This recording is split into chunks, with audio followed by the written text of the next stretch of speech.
நல்லதே நடக்கும்.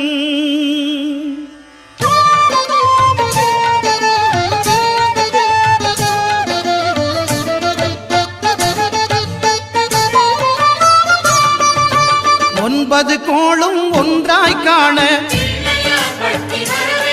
அங்கு கற்பகம் என்னும் கடவுளின் மெய்யில் 9 கோளும் ஒன்றாய் காண அங்கு கற்பகம் என்னும் கடவுளின் மெய்யில் சூரியன் முதலாய் 9 கிரகமும் பலவித குணங்களை கொண்டிருக்கும். எங்கள் கற்பக தருவில் அவை வரும்போது ஒன்றாய் சேர்ந்து பலனளிக்கும்.